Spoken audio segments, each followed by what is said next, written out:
All right, I'm gonna start this video right here. I'm actually getting more light than I thought I was getting. Might need to do this though. Okay, so I have a very small idea to do. I put up a lot of content over the last 2 days, which was what I was looking to do.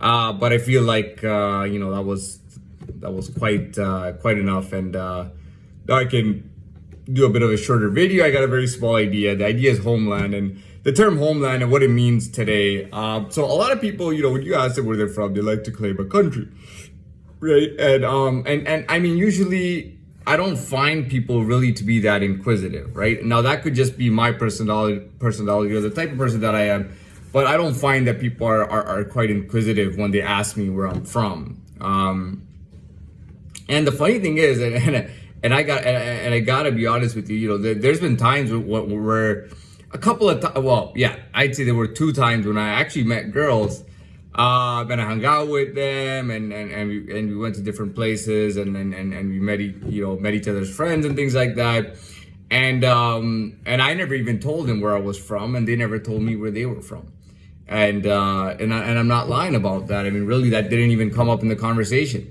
And it wasn't like it wasn't intentional. It was just later on, I thought back and I'm like, I never even asked her where she was from. And then she never even asked me where I was from, and that's a really funny thing. And that's happened to me more than once where it did not even come up.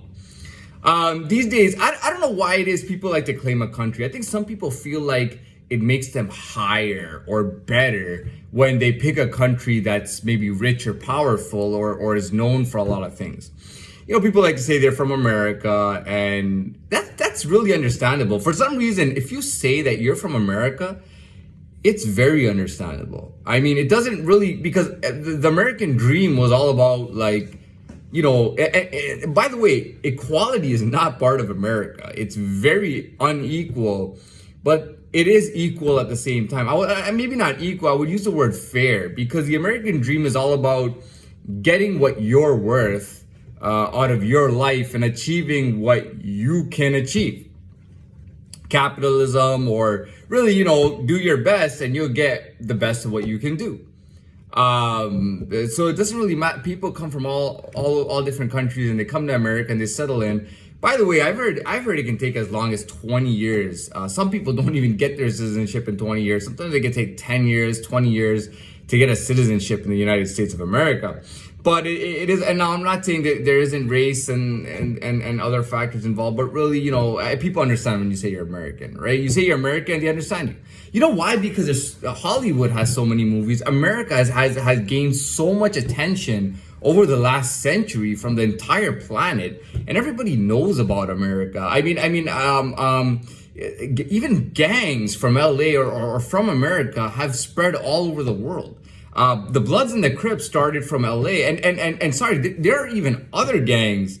I remember watching a documentary on gangs and prison in South Africa. And you wouldn't believe it. I mean, these people in South Africa, they're either African or they're British, or Dutch. I'm not sure. I think it was a Dutch colony. So, you have your whites and blacks, so you have your Dutch and your blacks, or your Africans. And the funny thing is, and they have their own version of English that they speak. I think it's called Amerikaan. I don't know what they call it. But it was fascinating because it was Cape Town, I believe. And it was notorious for gangs and prison culture and stuff. And the funny thing was that they got their gang names from America. Now, I don't know if they were what the larger name was, but they had the gangs called like the 21s and this and that. And they were from small street gangs from the United States. And the guys would say it, like we named our gangs after the United States, which is insane. The Hells Angels started from the United States, as far as I know. I think it was California. And the crazy thing is that you have Hells Angels in Germany, you have them all over Europe. I think there's Hells Angels in New Zealand and Australia even. So a lot of these gangs really spread out there. And there's all sorts of gangs and stuff, and even the culture. So I'll tell you another thing. I watched a documentary when I was very young, and they said that America came up with, so in the old days, if you were in poverty or if you were poor, or if you were even lower middle class, it was hard to eat meat every day. And isn't that funny? And I'm talking about beef. It was difficult because beef was so expensive. beef was so expensive to get. And then, and then America created this new system and this ability to just, have a mass farming with cows and land and everything. And then pretty much before you knew it, everyone could buy a Big Mac from McDonald's, which was beef. Now everybody could eat beef every day, and that was a new thing. And when they did that, the whole world wanted that. South America and all over everybody wanted to have roads and highways and meat being served for a lesser price. Everybody wanted it because it was effective, it worked, and everybody wanted the model. Another big deal is the American media, is Hollywood. The whole world watches Hollywood. I think, from the film industry, Hollywood must have at least 80% of the global film industry, which is huge. So they kind of import their culture, and everybody understands America. People have seen Italian movies like The Godfather. People have seen movies about blacks, and people have seen movies about whites and Latinos and everything, and Asians and all that. So, when you say you're from America, people will understand right away. You could be Asian, you could be black, white, Latino, you could be anything. But when you say that you're American, they go, "Oh, okay, you're American." Sorry, which part? And they'll even, people who are so far away from them will be like, "Well, are you from New York? Are you from LA? Are you from Miami?" And you tell them, and people understand totally. Now, and then there are times when people want to look good. There's a lot of people that say, "Well, I'm from Dubai," right? Now, in actuality, to have the country is called United Arab Emirates, and Dubai is a city, and they call the citizens Emiratis. And I think, and I know the figure might say, "Oh, 10% of the people are Emiratis." I don't believe that. I think less than 1% of the population living in the UAE or in Dubai is actually Emirati. Which is citizen. And a lot of people like to say, "Oh, we're from Dubai. Oh, I'm from Dubai." Like, they could be from any part of the Middle East and say, "I'm from Dubai." And people just say, but that has a trend to it too, because people like to say that they're rich or they're rich kids or whatever. They go, "Well, I lived in Dubai, so I had all these amazing things and all that." And I think that's a bragging point, right? People like to say they're from Saudi Arabia because it's very rich. People will say they're from Switzerland and all sorts of stuff. And and I guess people understand that. For me, I didn't understand that either. It wasn't earlier in this summer that I actually looked at myself. I didn't just look at myself. I was looking at other people just walking by, trying to just analyze them without staring at them, obviously, but just trying to analyze strangers walking around just to see, like, what does this person look like, where they're from, really? What kind of person is this? And and I remember, and I've talked about it, I looked at myself in the mirror, and I went, and I've talked about this, right? Am I from this country, that country? And it didn't make any sense. And I'm like, am I Latin? And I was like, that makes perfect sense. But anyways, we've talked enough about that. Now I can close it up. I got a lot of content in there, by the way. But now I can close it up pretty much. So the idea was Homeland, and I want to explain it. So, today, in today's world, we actually have an official Jewish country in the world, and I don't think that's been the case for a long time, right? I don't know, at least 100 years. And it's called Israel. Israel is an actual country. They have Jerusalem, they have Tel Aviv, they have beaches. They're in the Middle East, and they're Jewish. Some people say that they're Zionists, and I don't really know what that means, but I know that the Jewish people have a homeland. So any Jewish person in the world might say, "Well, I'm from Israel," right? Now, again, as a Jewish person, you might not be saying the same thing as another Jewish person. So you have to choose. So you might say, "I'm Israeli, I'm Jewish and I'm Israeli," or you would simply say that I'm Jewish.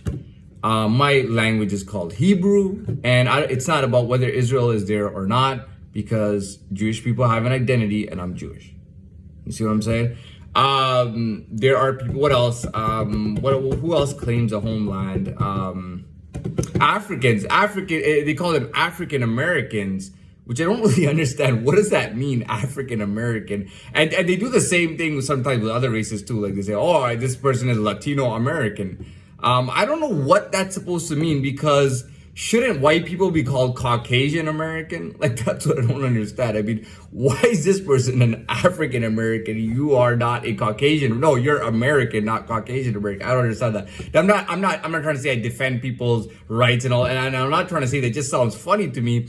But anyways, that's not the point. The point is that a lot of people, if you're called African American, I mean, it's common. I remember, there are big personalities in the media, black personalities, and they don't like being called African American. They should be called an American, but then they'll throw in nothing against Africa. Africa is our homeland. Africa is the motherland. So again, they have a motherland or a state of origin, a place where they came from.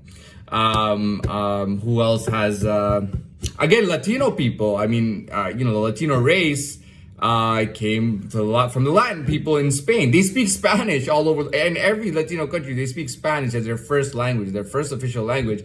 And Spain I believe Spain created the language of Spanish from Latin, obviously. Now, I already talked about Latin descent yesterday, so that's not what I'm getting into here.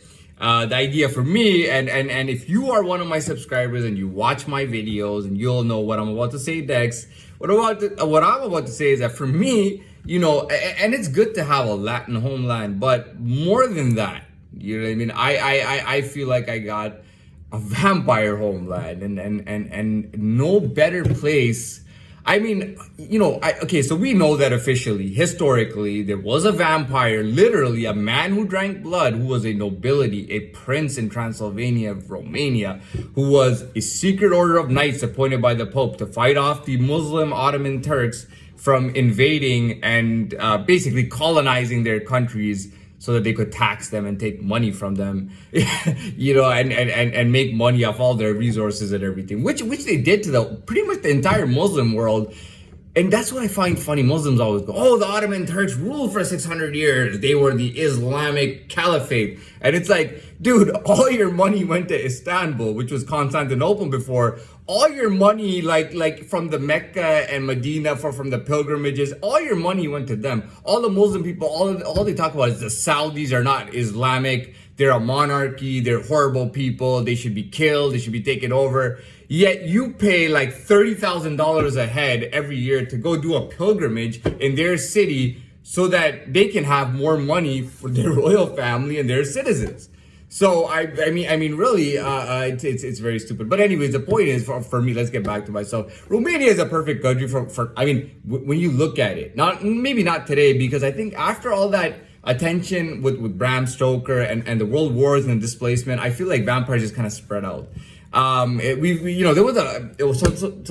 don't think there's really a whole lot of vampires in North America. Obviously, shouldn't really be. But I think Europe probably has a lot of vampires there. Now, Romania, obviously, other than the folklore and the official Vlad, the actual prince, a vampire, who looked exactly like me, by the way. But except, it's a dark picture, so his hair looks black. Mine gets light, but look how light mine. That's pretty much parallel with blonde without being blonde. And I have actual vampire teeth. His mouth was closed in the painting, so you can't see his teeth. But it would be crazy if he actually had the vampire teeth, and I'd be like, one more thing but I think it's very, very official, and it's a very obvious anyways. What I want to say finally is that Romania is a perfect place. I mean, it just has rolling hills and countrysides all over the place. I mean, if you're a vampire or a werewolf, you could live there really easily. You could travel around, you could move around, and you could do your thing. And obviously you would want to be close to nature, being something like that. And you would be close to nature. You would be at home. You would be in your homeland. And nobody can really, really talk shit to you, to be very honest over there. I mean, who's gonna talk shit? I mean, the vampire and werewolf folklore officially is from the 1400s, but I mean, let's face it, it could be thousands of years old. Which makes it really cool, and anyways, that's really what it was boiling down to, and that's what I want to talk about. If I have a homeland, I would call it Transylvania, Romania, because that is the oldest, firmest, real historical evidence that we have of vampires living, and it was in Transylvania, Romania. So again, that's really cool, and I have nothing more to say. I know it sounds funny. I should have been talking about my homeland is Rome, or the Vatican and Catholicism, but here I am talking about vampire folklore in Romania. So anyways, what I'm gonna do here is I'm gonna wrap it up. This video is done. I'm probably gonna ease up on the content for a little while, and then if I feel like I'm kind of leaving it empty for a little while, I'll kind of spike it up for a little bit. And we'll end this right here and continue to give me views and subscribe and support the channel.